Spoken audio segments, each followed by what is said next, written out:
experience in our days, as well as the satisfaction we feel about our lives.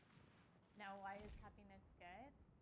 Studies show that feeling happy benefits us across our domains in life, in the workplace, in our interpersonal relationships, and with respect to health. Benefiting us at work, for instance, happiness increases our creativity and makes us more adaptive in our problem solving.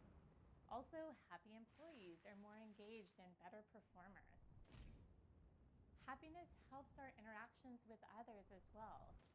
Studies show, for instance, that when we feel happier, we like others more and we are liked by others more. Plus, when in a good mood, we're more likely to help. So put simply, happiness makes us nicer. There's also evidence to suggest that being happier can improve health by boosting immune functioning and making us more likely to stick to treatment regimes. Not to mention, happier people live longer. These are all very good reasons to prioritize your happiness because it will benefit not just you, but also those around you. Now this leads to the final question. What makes you happier? Research points to 3 categories of inputs. First, there's genetics. Your inherited disposition has a significant influence. That is, whether you are someone who is chronically curious, tending to see the glass as half full, versus grumpier, having a knack for noticing the half-empty side, has a meaningful effect on the happiness you feel. The second involves life circumstances, which includes things like income level, marital status, and attractiveness. Many believe if only I had a whole lot of money, found a life partner, or looked like a supermodel, then surely I'd enjoy everlasting happiness. However, studies show that these factors, which people think are the secrets to happiness, don't actually make us as happy or happy for as long as we predict. Now, the third category might seem the most mundane, but actually it's the most exciting because it's the part we have the most control over. What we do and think about in our day-to-day has a significant influence on how happy we feel. That is, how we choose to spend our time and how we mentally engage in the time we spend affects the joy we experience in our days and the satisfaction we feel about our lives. So what this really means is that you can choose happiness. You know, United States President Abraham Lincoln was totally right when he said, people are about as happy as they make up their minds to.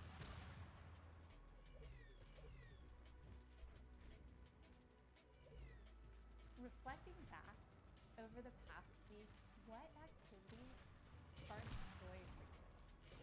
Pause now to write down 3 recent events that made you feel utterly happy.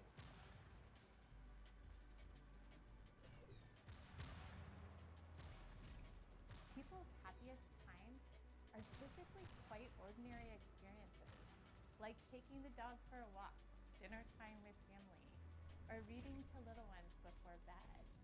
But because they're everyday experiences, we expect they will continue to happen every day. It's therefore easy to skip them for others that seem more urgent, like work dinners or responding to email. Or even if we do these activities, we're often rushing through them, or we don't even notice them because we're in our heads or on our phones thinking about and planning for what's next. However, time is relentless. It never stops. These moments are in fact limited and therefore more urgent than you probably think. One way to recognize just how precious your time is involves counting the times left you have to do the things you love. This exercise was inspired by a brilliant blog post by Tim Urban. The first step in the exercise is to identify an activity that brings you joy, perhaps selecting one that you just wrote down. As an example, I will share one of my own joyful activities, my weekly coffee date with my daughter, Lita. These coffee dates started when she was really little.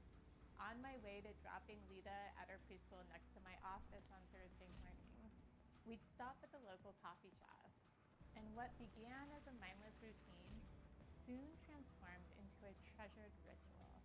I now cherish this blissful half hour for just the two of us to sip warm drinks, she gets hot chocolate, and we munch on croissants and chat.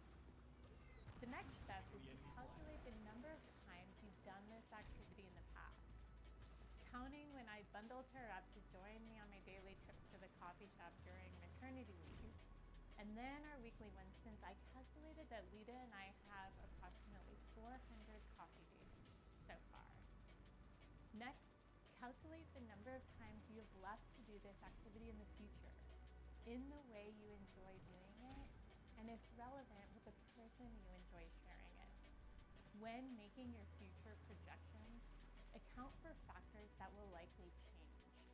For instance, Lita is now 7. At some point in the next few years, she will probably prefer going to the coffee shop with her friends instead of me. And in just 11 years, she's going to go off to college, and after that will likely end up living in a different city. Accounting for these changes in our circumstances, I calculated that we have approximately 230 coffee dates left. Lastly, calculate the percentage of your total times that you have left to do this activity. Is your remaining time more limited than you thought? Very often it is. From this exercise, I realized that Lita and I have approximately 36% of her coffee dates left. That's much less than enough, and she's only 7 years old. Though this might at first seem depressing, doing these calculations proves to be supremely impactful and results in greater happiness. It not only ensures that you have prioritized the activities that bring you joy, but also that you notice the joy in these activities. I can tell you that because of my counting, no matter how busy I may be feeling, I make time for our morning coffee date. I protect this weekly half hour, scheduling everything else around it. And during these times, I pay full attention because this is the time of my life and I don't want to miss 1 second of it. So, invest your time in activities that matter and be invested while you're spending that time to really make it count.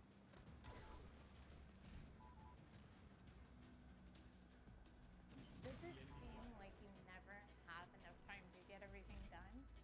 If so, you're likely time poor.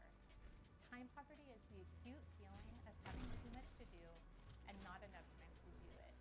Even if you haven't heard the term before, I suspect you know exactly what I'm talking about. Time poverty is a prevalent experience in modern life. Maria Tribia and I conducted a national poll which showed that nearly half of Americans feel like they don't have enough time to get everything done. Our data shows that even though moms tend to feel more time poor than dads, and even though working parents tend to feel particularly impoverished, all types of people lack for time, including those without kids and those who aren't working for pay. And it's not just my fellow Americans. People across the globe report being rushed and suffering from a hectic pace of life with too little time. And this problem is serious because it's not only pervasive, but the effects are detrimental for well-being. Studies show that when we feel time poor, we're less healthy. It makes us less likely to exercise and delay going to the doctor, for example. It makes us less nice. When we feel pressed for time, we're less likely to slow down and help others out. It makes us less confident in being able to achieve what we want, and it makes us